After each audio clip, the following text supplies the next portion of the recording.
Big five ಅಲ್ಲಿ ಈಗ top 3 ಸ್ಟೋರಿಯನ್ನ ನೋಡ್ತಾ ಹೋಗೋಣ. ಈ ಸುದ್ದಿ ನೋಡಿದ್ರೆ ಇವರೆಲ್ಲ ಮನುಷ್ಯರ ರಾಕ್ಷಸರ ಹೊಟ್ಟೆಗೆ ಏನ್ ತಿಂತಾರೆ ಅನ್ನುವಂತ ಪ್ರಶ್ನೆನ ನೀವು ಕೇಳ್ತೀರಾ, ನಿಮ್ ರಕ್ತ ಕುದಿಯುತ್ತೆ. ಯಾಕೆ ಅಂದ್ರೆ ಬುದ್ಧಿಮಾಂದ್ಯ ಮಕ್ಕಳ ಮೇಲೆ ರಾಕ್ಷಸರಂತೆ ದೌರ್ಜನ್ಯ ಎಸಗಿರುವಂತ ಘಟನೆ ಬಾಗಲಕೋಟೆಯಲ್ಲಿ ನಡೆದಿದೆ. ಖಾರದ ಪುಡಿ ಎರಚಿ ಹಿಗ್ಗಾ ಮುಗ್ಗಾ ಥಳಿಸಿದ್ದಾರೆ ರಕ್ಕಸರು.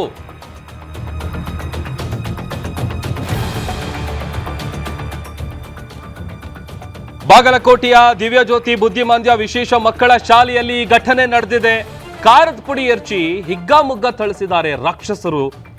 ಅಕ್ಷಯ್ ಇಂಗಳಕರ್ ಎಂಬ ಶಿಕ್ಷಕನಿಂದ ಈ ಅಮಾನುಷ ಕೃತ್ಯ ನಡೆದಿದೆ. ಬಾಗಲಕೋಟೆ ಬುದ್ಧಿಮಾಂದ್ಯ ಶಾಲೆಗೆ ಪೋಷಕರು ವಿಷಯ ಗೊತ್ತಾಗಿ ಓಡೋಡ್ ಬಂದಿದ್ದಾರೆ. ಸೈಕೋ ಶಿಕ್ಷಕ ದಂಪತಿ ವಿರುದ್ಧ ಕ್ರಮ ಜರುಗಿಸಬೇಕು ಅಂತೇಳಿ ಪಟ್ಟು ಹಿಡಿದಿದ್ರು ಪೋಷಕರು. ನೊಂದ ಮಕ್ಕಳ ಪಾಲಕರಿಂದ ಬುದ್ಧಿಮಾಂದ್ಯ ಶಾಲೆಗೆ ಮುತ್ತಿಗೆ ಹಾಕಿದ್ದಾರೆ. ಸೈಕೋ ಶಿಕ್ಷಕ ದಂಪತಿಯನ್ನ ಸ್ಟೇಷನ್ಗೆ ಪೊಲೀಸರು ಕರ್ಕೊಂಡು ಹೋಗಿದ್ದಾರೆ. ಆರೋಪಿ ಅಕ್ಷಯ್ ಇಂಗಳಕರ್ ಮತ್ತು ಪತ್ನಿ ಮಾನಂದಿ ಇಂಗಳಕರ್ ಇವರಿಬ್ಬರನ್ನು ಕೂಡ ವಿಚಾರಣೆ ಮಾಡ್ತಾ ಇದ್ದಾರೆ. ಇಬ್ಬರನ್ನು ಕೂಡಲೇ ಅರೆಸ್ಟ್ ಮಾಡಿ ಕಠಿಣ ಶಿಕ್ಷೆ ಕೊಡಿಸಬೇಕು ಅಂತ ಪೋಷಕರು ಒತ್ತಾಯಿಸ್ತಾ ಇದ್ದಾರೆ. ಸ್ವಯಂ ಪ್ರೇರಿತ ದೂರನ್ನ ದಾಖಲಿಸಿಕೊಳ್ತೀವಿ ಅಂತ ಅಧಿಕಾರಿಗಳು ಬೇರೆ ಹೇಳಿದ್ದಾರೆ. ಹಲ್ಲೆಗೊಳಗಾದ ಬಾಲಕನನ್ನ ಮನೆಗೆ ಕರ್ಕೊಂಡು ಹೋಗಿದ್ದಾರೆ ಪೋಷಕರು. ತಿಂಗಳಿಗೆ 6,000 ಕೊಡ್ತಾ ಇದ್ರು. 6,000 ಕೊಟ್ಟು ಶಾಲೆಗೆ ಯಾಕೆ ಕಳಿಸ್ತಾರೆ ಮಕ್ಕಳನ್ನ ಪೋಷಕರು? ಶಾಲೆಯಲ್ಲಿ ಸೇಫ್ಟಿ ಇಲ್ಲ, ಈ ತರ ಟಾರ್ಚರ್ ಕೊಡ್ತಾರೆ ಅಂತ ಅಂದ್ರೆ ನಿಜಕ್ಕೂ ಇವರಿಗೆ ತಲೆ ಸರಿ ಇಲ್ಲ ಅಂತ ಅನ್ಸುತ್ತೆ. ಆಮೇಲೆ ಇನ್ನೊಂದು ವಿಚಾರ ಏನು ಅಂತಂದ್ರೆ ಯಾವುದೇ ರೀತಿಯಾದಂತ ಲೈಸೆನ್ಸ್ ಆಗ್ಲಿ ಪರ್ಮಿಷನ್ ಆಗ್ಲಿ ಇರಲಿಲ್ಲ. ಹಾಗಾಗಿ ಆ ಶಾಲೆಯಲ್ಲಿ ಓದ್ತಾ ಇದ್ದಂತ ಸುಮಾರು 40 ಜನ ಬುದ್ಧಿಮಾಂದ್ಯ ಮಕ್ಕಳನ್ನ ಬೇರೆ ಶಾಲೆಗೆ ಶಿಫ್ಟ್ ಮಾಡೋದಕ್ಕೂ ಕೂಡ ಸಿದ್ಧತೆಗಳು ನಡೀತಾ ಇದೆ.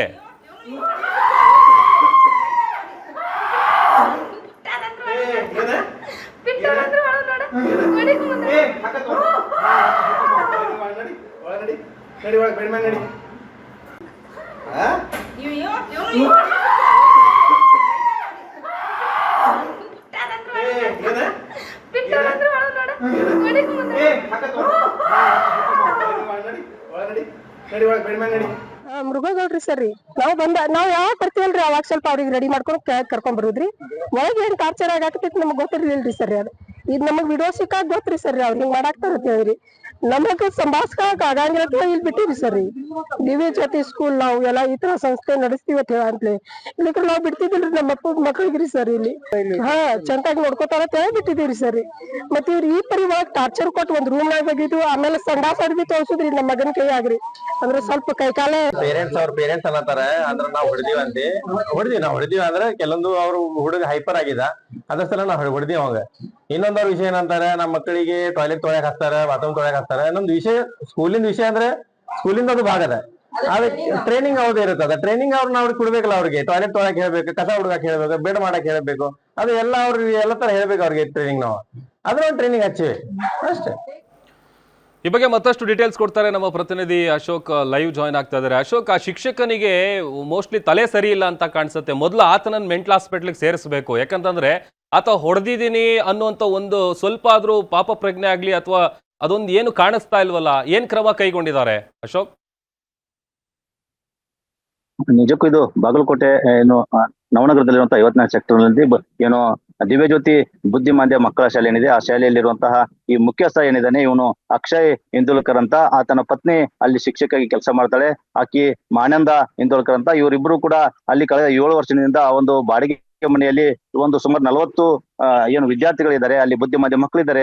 ಆ ಮಕ್ಕಳನ್ನ ಇಟ್ಕೊಂಡು ಒಂದು ಶಾಲೆಯನ್ನ ನಡೆಸ್ತಾ ಬಂದಿದ್ದಾರೆ. ಆದ್ರೆ ಕಳೆದ 3.5 ವರ್ಷದಿಂದ ಇವತ್ತು ಏನು ಈ ಒಂದು ಘಟನೆ ನಡೆದಿದೆ, ಈ ಘಟನೆಗೆ ಕಾರಣಕರ್ತರಾದಂತಹ ಏನ್ ದೀಪಕ್ ರಾಠೋಡ್ ಇದ್ದಾನೆ, ಆತ ಮೂಲತಃ ಬಾಗಲಕೋಟೆ ಜಿಲ್ಲೆ ಮುಧೋಳ್ ತಾಲೂಕಿನ ಮಂಟ್ರದ ನಿವಾಸಿಯಾಗಿರ್ತಾರೆ.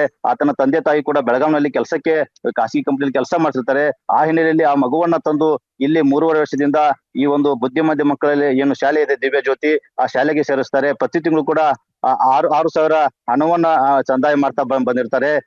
ಏನು ತನ್ನ ಮಗು ಏನು ಒಂದು ತಕ್ಕ ಮಟ್ಟಿಗಾದ್ರೂ ಬುದ್ಧಿಮಾಂದ್ಯತೆಯಿಂದ ಹೊರಬರ್ಲಿ ಅನ್ನೋ ಒಂದು ಉದ್ದೇಶದಿಂದ ಆ ಒಂದು ಬುದ್ಧಿಮಾಂದ್ಯ ಶಾಲೆಗೆ ಸೇರಿಸ್ತಾರೆ. ಆದ್ರೆ ಇಲ್ಲಿ ಏನು ಈ ಬುದ್ಧಿಮಾಂದ್ಯ ಶಾಲೆಯ ಮುಖ್ಯಸ್ಥ ಅಕ್ಷಯ್ ಇಂದೋಲ್ಕರ್ ಮತ್ತು ಆತನ ಪತ್ನಿ ಮಾನಂದಿ ಇಂದೋಲ್ಕರ್ ಏನಿದ್ದಾರೆ, ಅವರಿಬ್ಬರು ಕೂಡ ಅಕ್ಷರಶಃ ಮೃಗೀಯ ರೀತಿಯಲ್ಲಿ ವರ್ತನೆ ನಡೆಸಿರೋದು ಈಗ ಬೆಳಕಿಗೆ ಬಂದಿರುವಂತದ್ದು.